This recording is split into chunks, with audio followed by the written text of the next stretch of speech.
Hello, and welcome to the How Do I Handle Exceptions using the GetLastErrorObject function in Microsoft Dynamics NAV 2015 video. My name is Vyacheslav Babic. I'm a Microsoft Dynamics NAV MVP, and I have created this video for you in cooperation with Microsoft and Platan. At the end of this video, you will have seen how to use GetLastErrorObject function and System.Exception.net class to handle exceptions in CAL.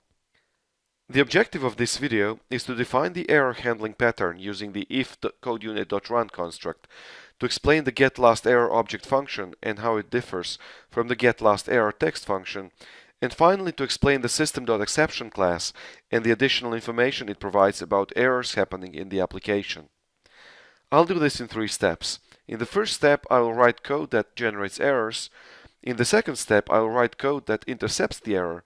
And in the third step, I will implement error handling using the object representation of the error. Good. Let's move to step 1 and write code that generates the error. Here I have one XML port that imports items from external files. It simply accepts the item number and item description fields. It contains no CL code. Then I have a code unit which I use to actually run the import. So at the first step, it opens a file, then it creates the stream for the file, then it sets the source on the XML port, and then it runs the import method on the XML port. And finally, I have modified the item list page. I have created a new action called import items, which calls the import items function, which in turn runs the code unit. When I run this import items action, I will get an error because I didn't call the setFileName function. This was expected.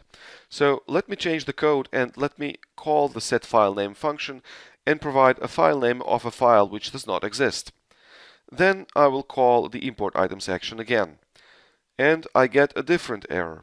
So I will try some more things. So instead of providing a non-existent file, I'm going to provide the file name of a file which exists, but which will attempt to import the items which already exist in the database. So when I run the import items action, I get a completely different error. Let me try one more. So here I have a situation where I'm calling a different XML file which has a mismatch in the format, and I get yet another different error. And let me try once more. Here I'm going to access the inaccessible folder. When I call the action, I'm going to get another error, which is the file access error, because I don't have the required permission to read the data from the file. Now that I have the code that generates the error, let me write the code that intercepts the error by applying the if.codeunit.run pattern. Let me first take a look at the code which generates the error. Here I have the inputFile.open function. So what I could do there is write the if not inputFile.open, technically responding to a failure in opening the file, and then inside of the begin end block I could write some code to handle the situation when the file is not correctly open. So this will, for example, respond correctly to my file system error or file does not exist error. Also, I could intercept the import items.import function on the XML port, and also in the begin end block write some error handling code, for example, when the XML format is not correct. However, I do not want to save this. I want to write code which intercepts any error within the import of the XML port. So instead, I'm going back to my item list page, and I'm going to change the import item import management.run call with if not item import management.run, then begin end block. And then within this block, I'm going to handle any error which may occur. And I don't care if it's because the file system error or XML error or any other error that can happen. So here, for now, I will just put message and error has occurred. And then I'm going to call the action again to verify if it actually intercepts the error. So when I click this, I get the message and error has occurred. This is the standard error handling pattern, which you can find in many other places in CAL code. In my last step, I'm going to implement the error handling using the object representation of the error. So inside of this error handling block, I will first delete the message, and then I can do something to handle the error. So for example, I could write a code unit which I might have prepared for error logging. So I might call it like error log management dot log error, and then provide some information about the error that I can read from other standard functions, such as for example the get last error text. This was how we would normally handle errors in earlier versions of NAV. This get last error text tells me what is the last error message that I've received. So I can actually just show it here. So I'm just calling get last error text. I'm showing it as a message. And when I click the import items function, I get the last error message. So let me do something more useful. In NAV 2015, we have GETLASTERROROBJECT function. Of course, I cannot just save this and compile this because the GETLASTERROROBJECT returns the .NET type, not the text type. So let me actually just show it as a formatted string. When I call the action, I will get the description of the error. What I see on screen is in fact the output of the toString method of the object which was returned by the GETLASTERROROBJECT function in NAV. Since the symbol menu doesn't explain that, I want to find out what is the type of this object returned from the GETLASTERROROBJECT function. So we'll call the get.NET type, and then I will retrieve the type of the error object. So when I click the import items, I get the NAV NCL unauthorized access exception, which is a standard NAV exception. All exceptions in .NET inherit from system.exception. So in fact, what I could do, I could declare a variable of system.exception type and assign the output of GETLASTERROROBJECT to it.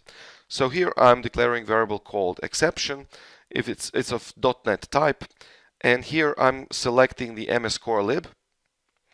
And from the mscorelib, I'm selecting the system.exception type.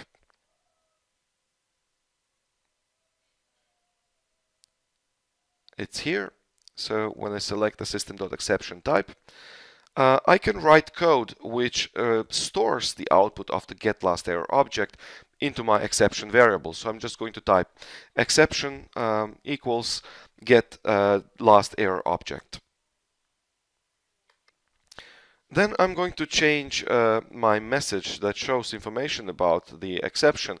So I'm going to delete this get.NET type of GETLASTERROROBJECT, and let me inspect the content of this exception or system.exception type.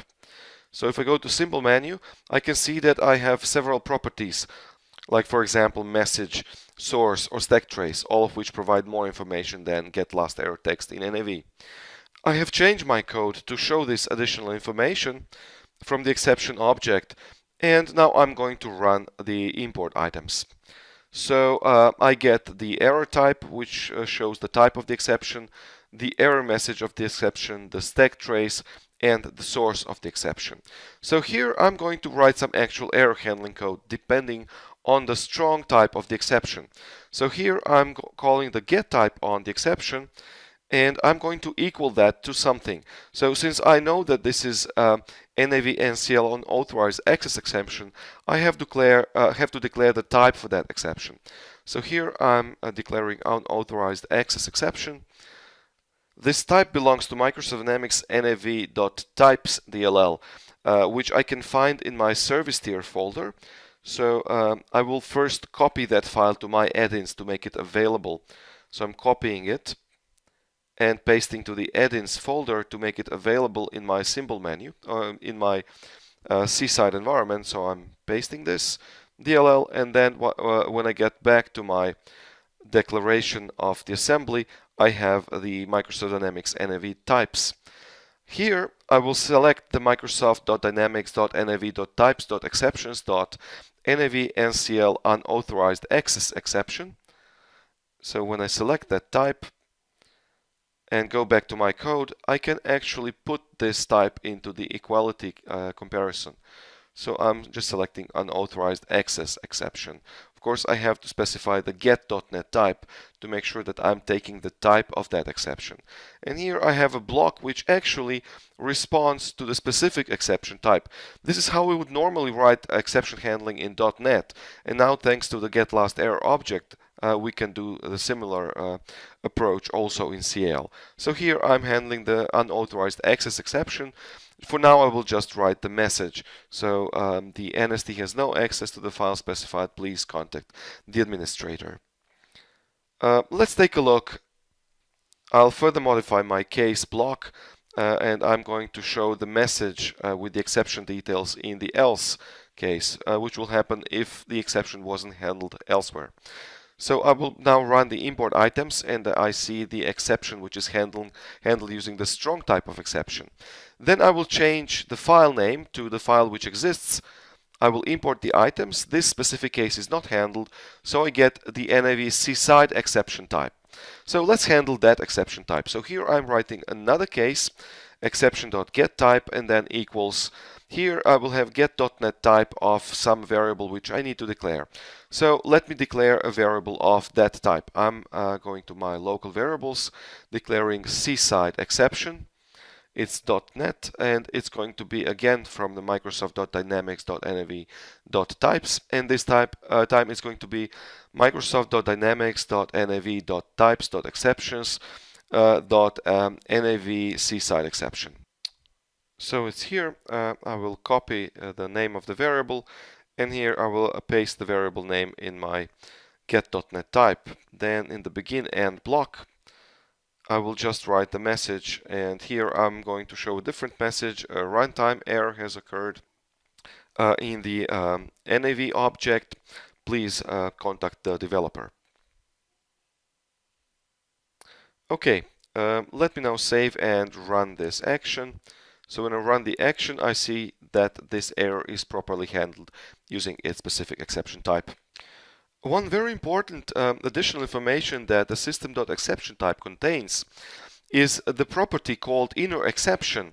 So let's take a look at the exception variable in my symbol menu. This inner exception property is actually of the type exception, which is system.exception. So it means that it can contain additional information about an exception which has occurred. So let me actually modify my code to cause an error which has this inner exception. So here within my item import management, I'm going to cause the division by 0 exception. When I call import items, I see that there is NAV-AL exception with the error message attempted to divide by 0.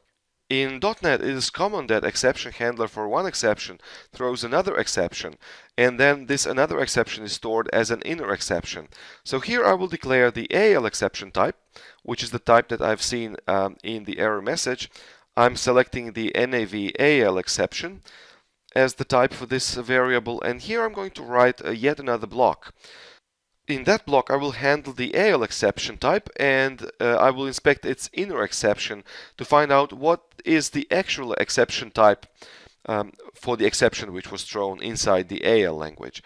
So here I will just assign the exception.inner exception to my exception variable, and then I'm going to inspect what is the type of this inner exception. So here I'm going to change my error message. I will write the CAL error has occurred in the NAV object, and here I'm just going to show the exception type. So here I will write exception.getType to get its runtime type. Let me save this object and then let me run it for the last time. So here I see that there is a CAL error which is of system.divide by 0 exception. So in NAV 2015, thanks to the getLastError object function, we can respond to the exception type and write error handling code which handles different types of exceptions according to their type, not according to their error message, which means that regardless of the language, regardless of the specific error message, you can actually respond to the type of the exception, such as, for example, file not found, inaccessible file, division by 0, etc. That was all. I hope you're going to start to use the getLastError object function in your project soon, and I'm looking forward to seeing you in another video in the How Do I series for Microsoft Dynamics NAV 2015. Bye bye.